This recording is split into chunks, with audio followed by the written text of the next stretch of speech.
So to kick it off, I think the question a lot of people have been asking lately is how incubator programs are changing with the Series A crunch that is supposedly going on, and also just with so many more programs out there. So who wants to jump in and talk about what's changed? I don't know, who's got the longest running program here?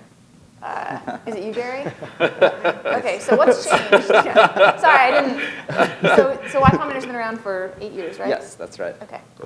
Yeah, I guess in general, this idea of a Series A crunch, I feel like is somewhat of a misnomer in that the A itself has basically been extended to what the B used to be. The bar for a Series A tends now to be multi-million-dollar run rate, double-digit percentage month-on-month growth. And that's what we tell the YC companies, basically, once they raise their seed rounds. You should expect this to be the last money your company ever gets until you get profitable or you hit those sort of growth metrics. That's just the bar. And it's a good question whether that's good or bad for VCs or for startups in general. In general, I think it's better in that what this means for startups is that they get to raise money at far less dilutive sort of terms. So seed rounds in general, you don't give up control, you don't give up board seats, and you basically sell way less of your company, rather than selling that. I think that one of the trends we're seeing in startups or accelerators in general is that there are so many startups right now out there. And so the Series A crunch, or whatever you want to call it, is a result of the fact that there are just so many ideas. It's never been cheaper to start a company. It's never been easier to start a company. And as a result of that, there's a lot of, I don't want to say garbage, but there's a lot of bad ideas out there. And then, but the good ones generally get filtered to the top, and I think accelerators are a result of that. One of the use cases is that we actually provide a huge filter for those startups. So you said bad ideas, but is it really bad ideas? Not bad ideas. I misspoke. Poor execution could be a bad idea. So I'll take the contrarian view. I don't think there's enough startups. I don't think there's enough history is, speaks loud and clear that startups are the engine of our economy. Maybe you're not getting enough deal flow. And quality is part of it, but it's also a numbers game. You've got to put a lot of startups out there if you want to have some succeed. Yes, some will fail, but in the process of failing, they're creating jobs, they're spending money, they are contributing to the economy. So at a grad level, I want to see more startups. Yeah. I agree with you, actually. Yeah, actually, go ahead. Sorry, actually, in our case, we already select 750 startups. And yes, 80% of them will fail sometime sooner than later. The important thing is in this process, they will learn a lot. So in the next effort, they probably will be successful, or they will increase the probability to be successful. And at the same time, especially in countries like Chile or in South America in general, they contribute a lot, not just business-wise, but also in the culture and to make sure that we have more and more startups appearing. Probably doesn't happen here, but today in Chile, top engineering universities, they used to, the 10 top % of the university used to go to work in a big corporation. And now it's impossible for those corporations to hire those people because they're starting new businesses. And it is 100% because there are more and more startups appearing. Yeah, essentially what we're saying is that there are more people who can be founders in the world. Take 10, 15 years ago, you had to basically be connected in some way. You had to work at the right companies, you had to go to the right schools, you had to play golf with the right people. That's how it was. And that's not true anymore in that now there are incubators. And even if you don't know anybody, you can go online and you can read about all of the, there's two things really that founders really need. They need people, they need people connections, and then they need know-how. And the know-how is available. People blog about it.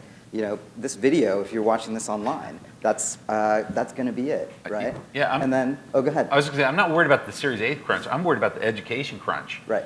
When it costs $100,000 or more to get a college education, but you have no prospect of getting a job that's going to pay that back over 20 years, that's crazy. I'm telling my teenage daughters right now, hey, go get a job. So are incubators the new college education?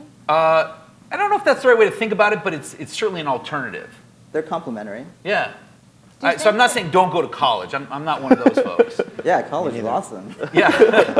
In fact, I think, so I was lucky. My mother said to me, college is not about getting a job. It's about finding out who you are and what you want to do in life. And so if you go to college with that kind of perspective, that it's like the last opportunity you have in life to explore. In high school, you don't get to explore. You're told what to study.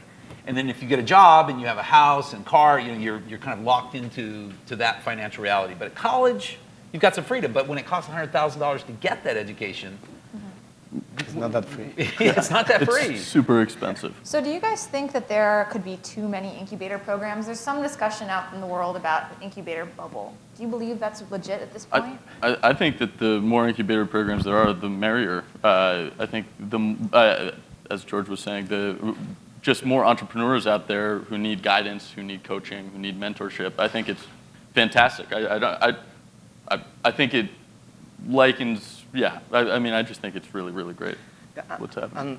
And in that same line, at the end, you have more and more incubators appearing, which means there are more and more startups appearing. But at the same time, there is a huge filter on quality.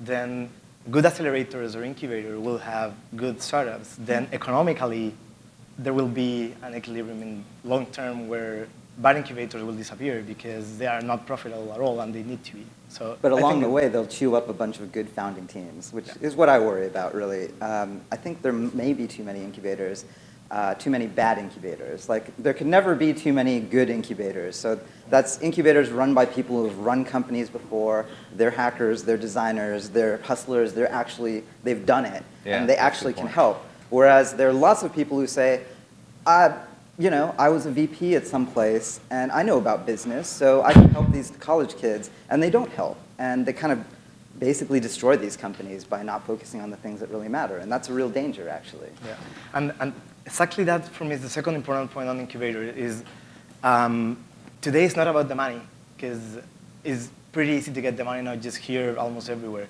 is what the value that really adds the incubator to your company, and that's fully related with who is running the incubator or the accelerator.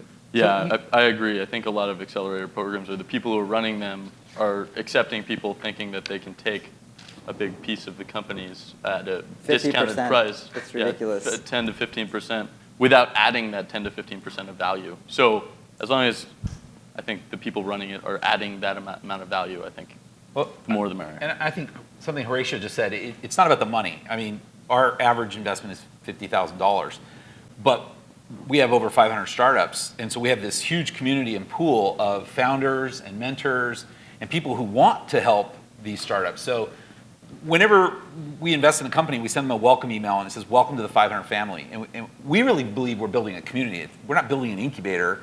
We're building a network, a global network of founders and startups that can share and collaborate with each other on a global basis.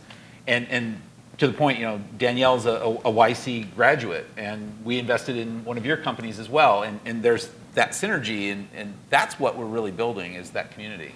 At the end, it's all about that. It's not the money. We give $40,000, but we have today companies that came from more than 65 countries. So if you want to have a global company, the network and the information and the help that network can provide you as part of the family is huge, and it worth more than the $40,000. Okay, but you guys are saying it's not about the money, but I had a column that was literally like counting my days of rent when I took money. So I feel like for the angels in the audience, they're probably thinking, it's totally about the money. We're trying to advise these companies we put angel money to go get into these programs because they've reached the end of their angel funding. So in those conversations, what questions do you think angels should be asking of incubator programs when they're trying to figure out which one of you are they sending these fledgling companies to apply to?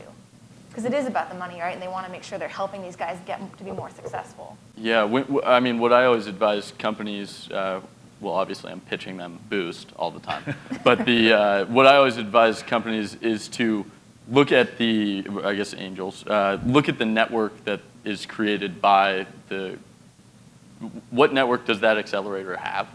And also, who are the people actually running the program? As Garry was saying, you want someone who's actually been in the trenches, had ups and downs, failures, not failures, and you really want them to have your back and actually have experiential knowledge in starting a company, not necessarily running a company. And that's what I was saying. And that's a great point. As Danielle mentioned earlier, I'm a recovering attorney. But there was a time when I thought of getting an MBA. And I remember talking to a Harvard Business School alum, and I was asking him about the program. And he said, the program's nothing.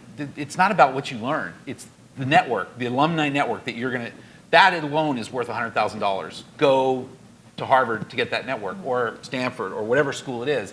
So to your point, it's ask yourself, is this network that you're giving away a chunk of your company, is that value ultimately going to pay off? Like when I think about law school, for example, we don't have the same kind of alumni network that business schools do. So when I think of what I spent to go to law school, in terms of an alumni network, it's not really there. Yeah, I've been likening accelerator networks to business school networks more and more recently. I think it's an interesting. So real quick, going back to your point about, for the angels in the audience, you guys have companies that have raised angel rounds. One of the things that we've found at YC that is not really well known, actually, is that YC can help companies that have raised angel rounds quite a bit, sometimes even more than the typical, two guys in a garage, two guys or girls in a garage coming out of college. CrowdTilt, for instance, had raised I think 700,000 before they even came into YC from their Austin Angels, and then they came to YC, and now they're this Andreessen-backed kind of juggernaut in the crowdfunding space. And this happens over and over again. This was true for Airware, which again raised a monster round earlier this year. Flightcar, they came out of Cincinnati, out of another incubator, and also raised money from Cincinnati Angels. So what we're seeing is that YC can help companies at a much later stage, probably all the way up until the Series A. And some of the companies that are the biggest breakouts out of YC actually are, come from companies that you guys have already funded that you think are promising. I think as a launching pad, yes. I think as a true value, no. And the reason I say that is because for a first-time entrepreneur coming into a program like YC or Boost or 500 Startups or Chile, I think that the network that you get is what you're going for, and you don't have the inherent network. If you're a second-time entrepreneur who's raised funding and you've talked to a lot of people, you don't necessarily need the network quite as much because you've built one out. And then the knowledge you don't need quite as much because you've messed up a bunch. Well, a bunch of our I mean, if I ever start a company, it's definitely going back through YC. And some of the best companies to come out of YC, I mean, are literally Hipmunk, Exec, Pars. All of these were multi-time, alums who came back. And so. No, I think it's a great launching pad for companies. One of the good validations that we're having lately, and is totally related to this, is after Startup Chile, we have some companies that are being part of Y Combinator 500 Startups. And it's a good validation for us because, of course, from South America, where it's not like the startup scene is not as big as here, it's important to have that. But also, it's, again, related with the network because these guys are applying to YC because they know that they will open some doors here that are very relevant on that. And for me, I still believing that, of course, you need the money and it's the base. That is no under discussion. Mm-hmm. But after you have the money, it's all about the network and learnings that you have in the process. And we also see cross-pollination. I mean, we've invested in Startup Chile companies. We've invested in Y Combinator graduates, and vice versa. Yeah. Sure. So there's also that, too. I mean, companies are willing to go through two programs, but again, it's the value each program offers is a little different, and that's what they're looking for. So let's talk a little bit about the value side. So I think sometimes founders have a hard time thinking about giving up equity at the beginning. You know you're going to give up equity throughout the course of raising money, but it's kind of scary the first time it's not a note and it's actually a percentage. Can you each just talk briefly about what you ask in return in terms of equity and how you talk to entrepreneurs about why they should be willing to give that up to you? Maybe starting with George. Oh, great. I was thinking about it, and then I thought I was going to have like 5 minutes to think about it. Basically just the standard terms that, So at least with our accelerator, we're maybe a little unique because we're an accelerator and a seed fund. So we do seed investments as well. In fact, 2/3 of our total investments are seed investments. Only a third actually go through the accelerator. But on the accelerator side, we're doing $50,000 at a $1 million valuation for 5%. It's a convertible security. And then we also charge the companies a program fee to participate in the program. So we're investing $50,000, and then they're round tripping about $15,000. But part of our program, it's actually a resident program. They work in our office, so they get office space. That's part of the program fee. We provide and cater a lot of meals for that. We have guest speakers come in almost daily during the program, and then they have mentor office hours. We have a network of over 200 mentors. So in we refer to it as a semi-curriculum. There actually is kind of a course plan. They don't have to participate, but it's available to them. Excellent. And Horacio, I know that you're a little different. We're such a good deal because we are equity free. Actually, it's a good offer because the program is six-month program. It's $40,000 equity free. Of course, we give 1 year working visa in Chile. And the thing is, during those 6 months with $40,000, they normally are very early stage, so they validate their ideas. They do a very good job on customer market fit. So again, it's a good opportunity for those that are very early stage, even not just with an idea, but with a prototype at least, and have the experience to live in Chile for 6 months and then move back to the US or, I don't know, join 500 YC or any other accelerator. Of course, we ask for some things. It's not related with the business or money. We ask for social return. It sounds very generic, but at the end is activities that embrace a cultural shift in Chile to have a very active startup community. So if you spend 6 months in Chile, you will get this $40,000, but we will ask for about 7% of your time to do activities with the community, but are pretty fun, which is, I don't know, is one-on-one mentoring to a local startup, is do a workshop on lean startup or any area that you have more knowledge, et cetera, et cetera. Right. We do something rather unique. We invest $10,000 to $15,000 for about 5% of all the companies that go through the program. That's sort of negotiated for fun, and then but we provide housing. So we can pull people a week before the program from anywhere, basically in the world. We pulled someone from Ireland a week before, which is really cool. We're in the middle of San Mateo, where we have the top 2 floors of this hotel building called the Benjamin Franklin, now called Draper University, and then we also provided office space. And the reason that it's really unique is that we create this sort of immersive environment where all of the companies, we immediately give them a network of the 17 companies. We have 17 companies in the current batch, and they learn more from each other than from us. And it's really rather fascinating to watch sort of this fraternity of geeks get going. Like, it's really, really fun. Yeah, so the housing, office space, and we do a 5% for about $10,000 to $15,000. Great. Cool. YC's standard deal is about 7% of the company for $20,000. There's a YC VC program that gives them an uncapped, no discount convertible note, basically free money on their future round. So companies end up with around $100,000. We don't give space. And so that's actually pretty intentional. Starting a company requires people to so totally change their mindset and how they think about what they're doing. You know, the big danger for working out of co-working spaces is that you might end up, hanging out at the water cooler, just kind of treating it like an office-like experience. We think that the best possible thing is work out of your bedroom, out of your living room, like really change your space, and then you will change how you work, and that'll carry through the culture of your company all the way through. And so, yeah, it's pretty straightforward, actually. Just dinners, every Tuesday night, dinners, and then office hours. We really try and focus on getting the startups to focus on the only 2 things that we think matter, talking to users and getting customers and actually coding, actually building the product. And if they can do that, they'll be in really good shape for demo day. So, Garry, I'm going to pick on you for a second. Sure. So, I was not really picking on you because I'm bragging for you, but Y Combinator has, I think it's broadly known to be probably the best returns of any incubator program right now. Why? Like, what is different about you guys that's making that possible? What can the rest of us learn? I mean, ultimately, I think I think of PG actually as like the Steve Jobs of YC, basically. He actually curates every part of what happens at YC, and everything has to be simple, tasteful, but also very effective.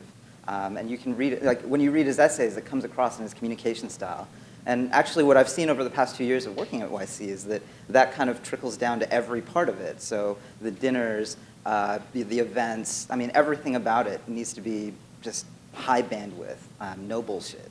And I think that's one of the things. I mean, the other thing is really that the people I get to work with, all of them have built really prominent things. Like PG made Yahoo Stores, Paul Buchheit created Gmail, Jeff Ralston created Yahoo Mail, and you know everyone has created things that people use, and that comes through. That culture helps the founders actually get pointed in the right direction. How do you know it's not luck? How do you know these companies weren't going to just be successful and they happen to go through the program?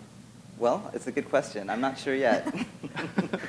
I mean, I think for all of you, there's always that question of, how do you know that you're succeeding because of the things you're doing versus just other factors? How do you figure that out? How do you guys think about success in your programs?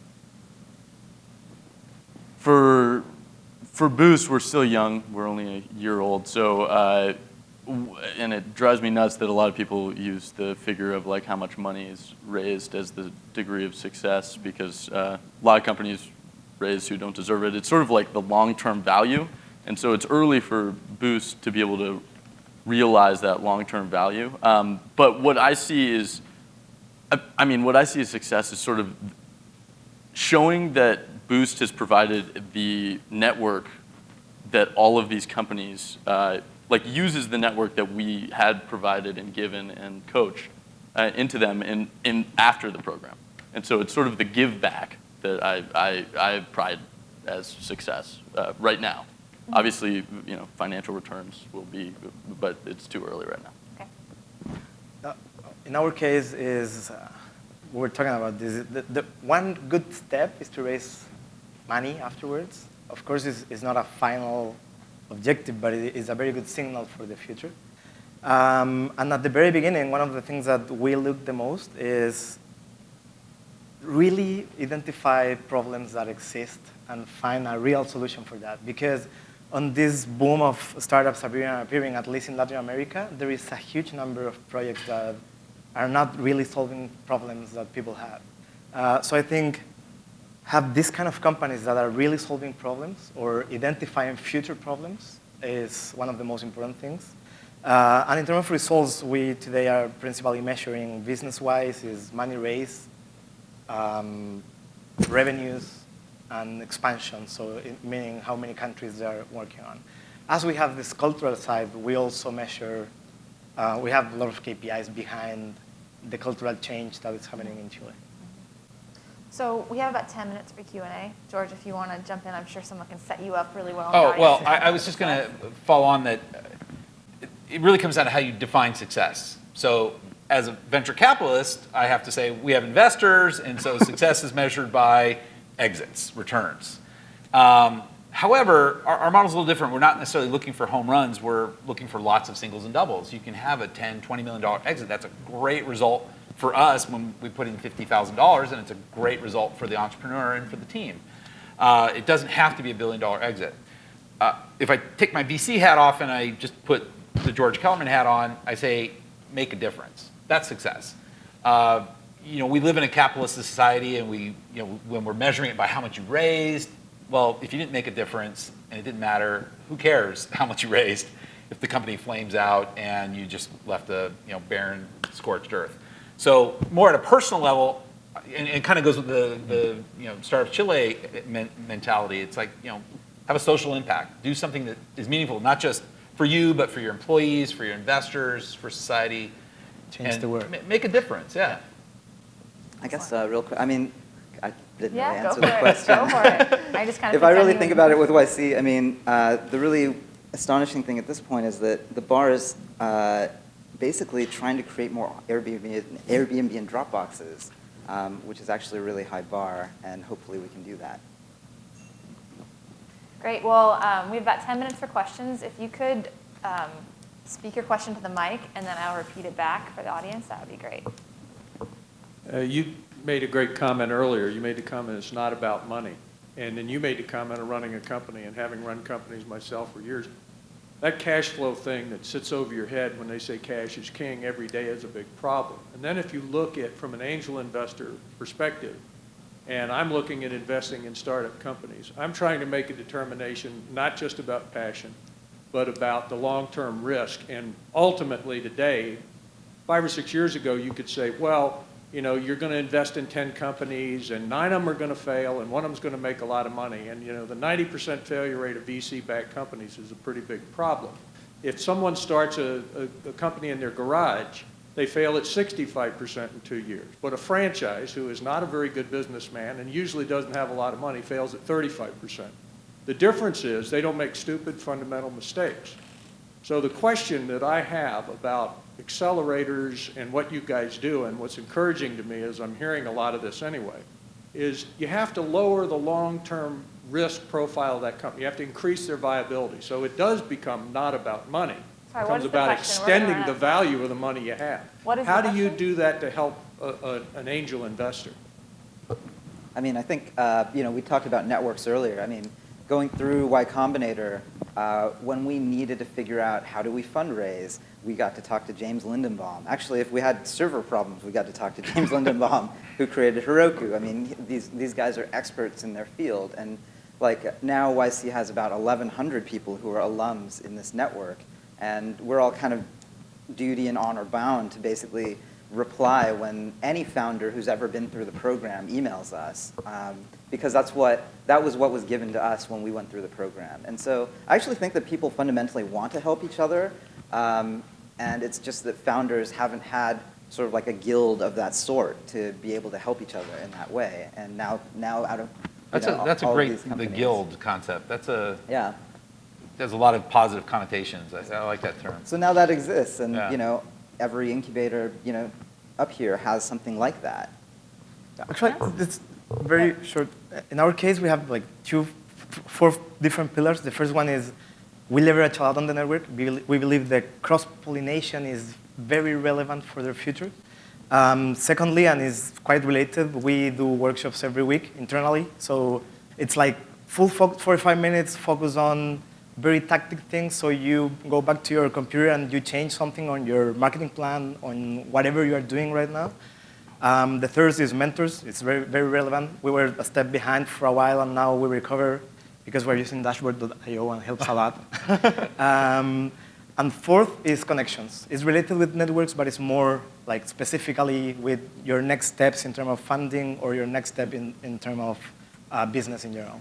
I mean, the value of an accelerator is network and knowledge, and then bringing really, really great minds together to challenge each other to be better, I would say, if I were to summarize it. Like the really. underlying Guys, thing. you got to keep going with the questions. Oh. I'm sorry. All right. Next, One back more. here. This is, I guess, initially for Garry, but more broadly as well. I think YC, reduced the class size a season or two ago, and maybe reduced the investment size as well. And I thought that was really interesting, and I'd love to have you talk about the value of capital constraints as YC, or you guys broadly as incubators, particularly in a world that's increasingly less capital constrained for early stage investing. I think, okay, so the question was, let's see, summer of 2012. That was a pretty tough batch, actually. So we funded 84 companies. It turns out that when you go past Dunbar's number, if you're not prepared for it, it'll really beat you in the ass, actually. The interesting thing about that batch, though, was there are quite a few companies that were super meaningful, or are continue to be super meaningful. You know, Instacart, Coinbase, lots of companies that have gone on to do incredibly well. So that was one of the things we worried about coming out of it. Did the experience of YC, did the quality go down? Or, you know, did the experience itself, were the companies hurt by it? I don't think, you know, based on that, I don't think they were. The flip side of that was how difficult is it to manage that many people? So over like 220 some founders. Most batches of YC previously were well under Dunbar's number. I guess we might be ready to try and do more at this point. We've changed a bunch of processes internally. We have assigned partners. We have group office hours. So I don't know. That was more structural. I wouldn't say it was something from, it wasn't a macro trend and that we didn't think that startups were going to die or anything like that, or that the capital markets were going to fail. It really was internal to YC. And so we'd like to be able to fund more startups. We'd like more startups to be able to exist. So that's something that probably we'll experiment with some more in the future. Let's take one more question. It's the last one. I'm just curious to understand why you think there might be more incubators and startups for software and services type companies rather than chemists or TV makers or all these kind of folks. Well, I'll just throw in that it's because, at least from our perspective, software can scale very rapidly with very low invested capital.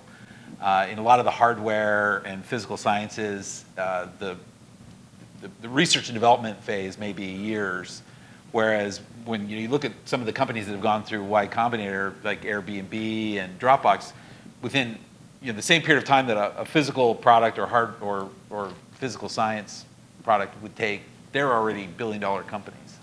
It's lower cost is mostly the answer. But I do believe what we do can apply to other industries really, really well. I've thought I think it could apply to film, TV. Bringing a group of really smart, like-minded people together, working on separate projects is a fascinating experiment that I think more people should try. Yeah. We also fund some hardware and biotech companies. We don't really know how to help them, especially biotech. But anyways, and I don't know if it's a good deal for them. For us, still pretty good. But it's different timings, different business. It's quite hard to really help them. I have a somewhat esoteric answer. I've thought about this a lot, and this is why I was so obsessed with computers growing up, actually. That, what is the fundamental thing that underpins our kind of modern technological society? Actually, it's the book. We are able to learn things that we don't have to learn from our own personal experience. We can open up a book and read it, right? The computer is really this infinite version of that costs nothing to make. It's infinite to be able to copy that information. And so that's why information technology itself, it's just, and so if you look at the book took 500 years to remake society into today. Right. Otherwise, we'd all be, subsistence sharecropper someplace. And so that's really what's happening now. It's only in the past, 50 years of computers, 30 years of personal computers, 20 years of the internet, and now 5-10 years into mobile. And so, there is this acceleration, and I think that continues, and that's the engine that drives all of it. And so that's why it's so much harder for things that aren't hooked up to that sort of trend. But with that said, a lot of those physical products and services and businesses could benefit from software. So there's so much out there that isn't even being tapped into, just in terms of efficiency, scale, opportunity. We're just seeing the tip of the iceberg right now. Excellent. That's all the time we have for questions. Thank you guys so much. Thank you. Thanks, Danielle. Let's give these guys a round of Thanks, applause. Danielle. Yeah.